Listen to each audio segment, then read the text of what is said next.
News 8 is following up on an investigation we brought you back in April. It's about a family navigating an emotional journey after discovering a loved one they were informed had died was actually living out of state.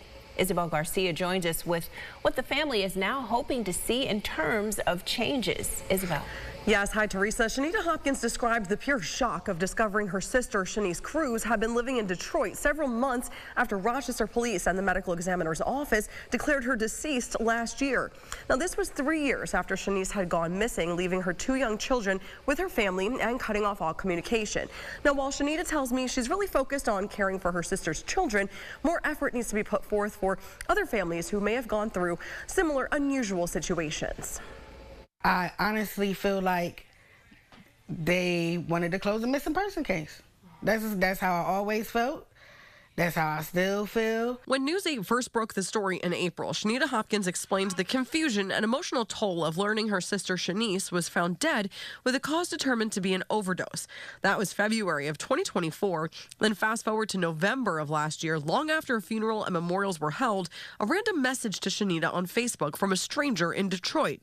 In it, a photo of Shanice from that very morning, alive. Determined to get to the bottom of what happened, a DNA test proved it was not a match. The person who died was not Shanice. Shanita tells me she was in talks with a lawyer, but they may have missed any window to pursue action. She notes that Shanice's father was also seeking counsel. Me and Mark hasn't really been talking for a while after some stuff had happened. So we haven't really talked at all.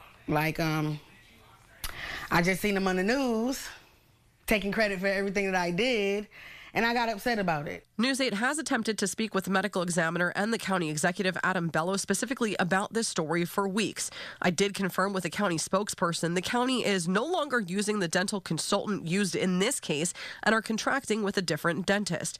There is also a new policy in place where DNA testing is being done in addition to dental records.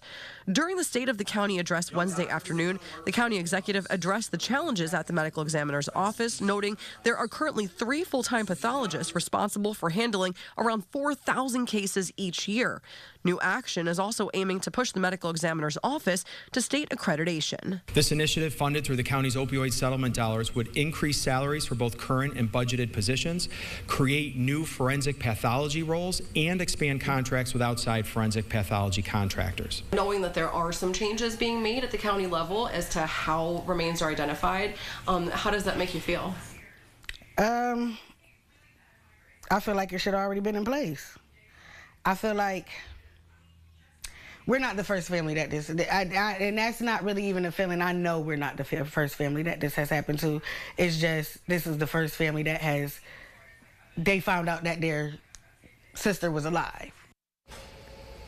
Shanita tells me her other sister now has full custody of her niece, Shanice's daughter.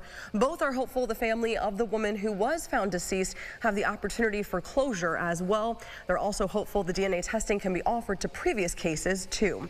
Reporting, Isabel Garcia, News 8.